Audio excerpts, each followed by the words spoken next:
36 जिल्हे, 36 बातम्या. News G9 Maharashtra. उत्तर तुमच्या प्रश्नांची.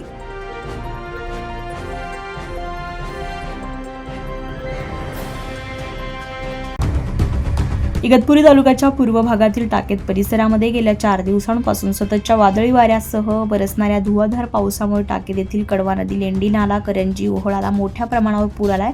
या मोठ्या प्रमाणात आलेल्या पुरामध्ये टाकेत ते टाकेत तीर्थ, धामणगाव रोड, म्हैसवळण घाट रस्ता पूर्णपणे पाण्याखाली गेलाय.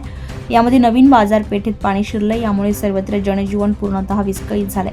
लेंडी नाल्याला मोठ्या प्रमाणात पूर आल्यामुळे या वर्दळीचा रस्ता पाण्याखाली गेल्यामुळे अनेक प्रवासी, वाहनधारक, शेतकरी बांधवांची ये-जा करण्यासाठी काही काळ मार्ग बंद झाला.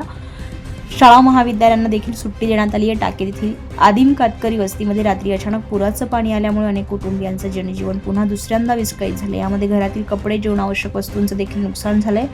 दरम्यान या वर्षीच्या पावसाळ्यामध्ये टाकेत येथील कडवा नदीला दुसऱ्यांदा इतका पूर आला की कडवा धरण देखील पूर्णतः भरून वाहत आहे.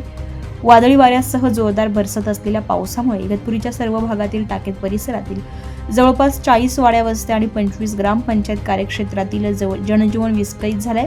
परिसरातील डोंगर रांगांमधील धबधबे खळाळून ओसंडून वाहत आहेत. तर कित्येक ठिकाणी रस्त्यावर झाडे उन्मळून पडल्यानं वाहतूक देखील काही काळ ठप्प होती. तर अनेक ठिकाणी विजेच्या तारांवर झाडे कोसळून पडल्यानं जवळपास 2-3 दिवस वीज पुरवठा खंडित झाला असल्यानं अनेक ग्रामस्थ नागरिकांची मोठी गैरसोय झाली आहे. सततच्या वादळी वाऱ्यासह जोरदार अतिवृष्टीमुळे अनेक ठिकाणी घरांचे छताची पत्रे उडाली, तर अनेक ठिकाणी घरे पडली आहेत. जोरदार पुराच्या पाण्यामुळे अनेक शेतकऱ्यांच्या शेतीचे बांध फुटल्यानं शेतकरी बांधवांचं मोठ्या प्रमाणात नुकसान झालंय. संबंधित प्रशासनाने नुकसानीचे त्वरित पंचनामे करून नुकसान भरपाईसाठी प्रयत्न करावे अशी मागणी टाकेत परिसरातून होत आहे.